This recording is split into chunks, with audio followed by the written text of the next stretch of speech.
Ça y est, ils l'ont fait. Le Paris Saint-Germain qui réalise le back-to-back. Les Marseillais, le back-to-back. En tout cas, c'est largement mérité, surtout quand on voit qu'Arsenal, le seul tir cadré d'Arsenal, c'était le tir à la 5e minute d'Havertz sur un contre favorable. Tout le reste du match, comme on peut le voir, ça a été tenu par le Paris Saint-Germain. 19 tirs à 5, 72% de possession, 90% de possession sur la deuxième mi-temps, 60 passes seulement réussies par Arsenal, ce qui est le plus mauvais score jamais enregistré.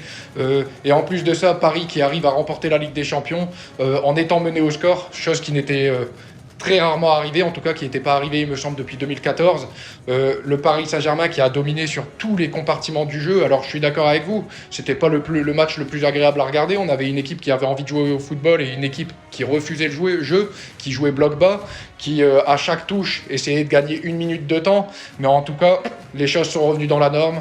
Paris remporte sa deuxième Ligue des Champions et pour tous les rageux, à l'année prochaine.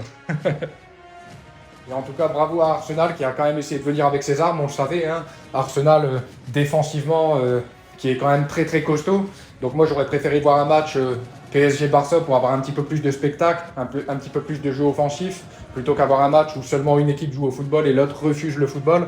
Mais en tout cas, l'essentiel est là, les choses ont été remises dans l'ordre. Paris remporte sa deuxième Ligue des Champions et maintenant peut-être en route pour aller en chercher une troisième. Je sais qu'il y en a beaucoup qui me diront que ça arrivera jamais, mais ces mêmes personnes me disaient qu'on n'en gagnerait jamais une ni deux. Donc en tout cas, le principal est là.